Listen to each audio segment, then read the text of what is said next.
A gente está aqui com a Juliana Farias, pós-doutoranda em antropologia e roteirista do filme Luto para Nós é Verbo. Juliana, o que levou você a se interessar pelo tema do filme e querer escrever esse roteiro?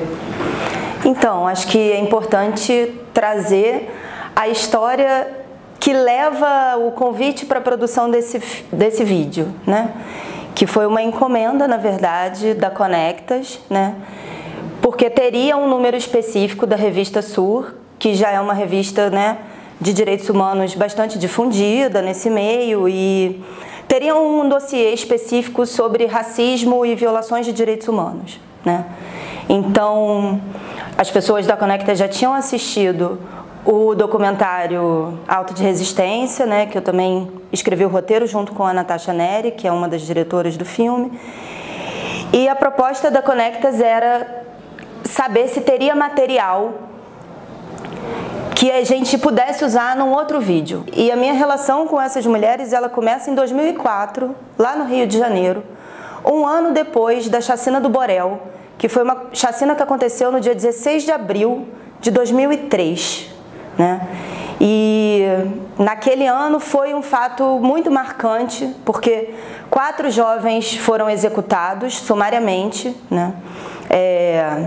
O Borel é uma favela que tem tradicionalmente um histórico de luta muito forte, né? Foi uma favela que teve uma das primeiras associações de moradores. No Rio de Janeiro, infelizmente, a gente tem um histórico que pode ter como marco a chacina de Acari, em 1990. Né? Então, assim, para quem trabalha com esse tema da violência, né, e especialmente essa violência que atinge a periferia, essa chacina é uma chacina que inaugura uma década onde o cartão postal do Rio se modifica. O Rio deixa de ser a cidade maravilhosa, né, conhecida mundialmente como cidade maravilhosa, e passa a circular na mídia internacional, muito mais até do que na mídia nacional, como uma cidade sangrenta, como uma cidade que viola direitos. Porque em 1990 tem a chacina de Acari, onde 11 pessoas, né, foram desaparecidas e executadas. E em 1993 tem outras 2 chacinas que também marcam a década de forma muito dramática, que foi a chacina da Candelária e a chacina de Vigário Geral. Então são 3 chacinas, né, que inauguram a década de 90 e que passam a marcar um tipo de luta que é protagonizado por mulheres.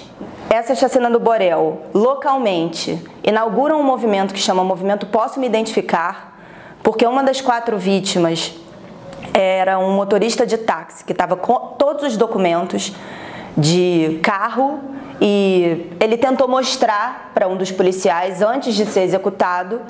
Ele disse: eu posso me identificar, eu sou trabalhador. Porque mesmo se fosse criminoso, a polícia não tinha o direito de executar ninguém. A polícia não possui, né, essa carta, né, essa autorização. Assim como a chacina do Borel aconteceu num horário de fim de tarde, onde as crianças estão saindo da escola, né, chegando em casa, tinha uma creche perto, isso se tornou muito recorrente.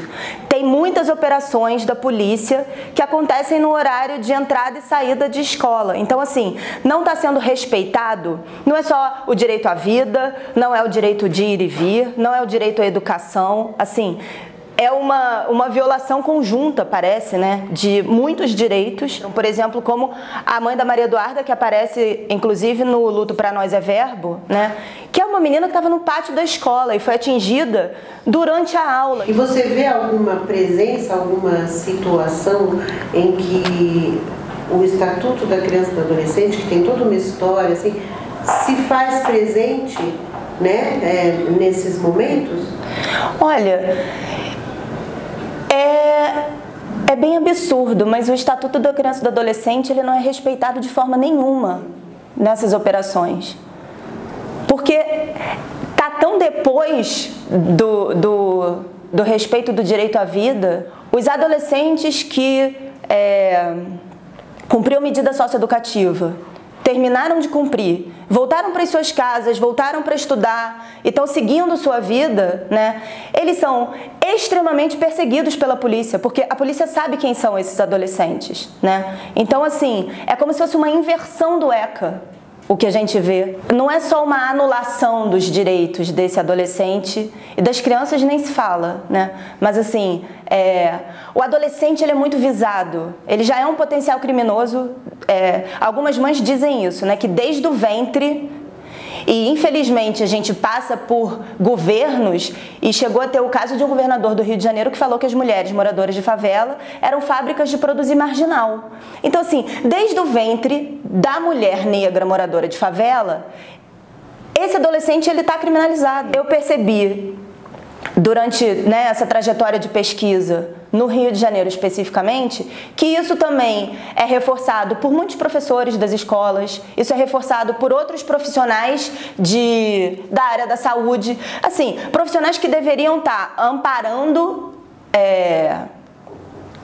essas crianças e esses adolescentes, e na verdade são mais um braço do Estado nessa criminalização, né? Então, tem toda uma ação que parece que é específica da parte de segurança pública, mas que se espalha, porque a lógica de Estado é uma lógica racista, né? A atuação do Estado é uma atuação necessariamente racista. Então, parte de um princípio de criminalização. E aí, ao invés desse adolescente ter oportunidades para criação e para o seu desenvolvimento, ele vai ser perseguido, porque ou ele estava cumprindo medida e terminou esse processo, ou ele é amigo de alguém que passou pelas medidas, passou por uma unidade socioeducativa, ou ele é vizinho.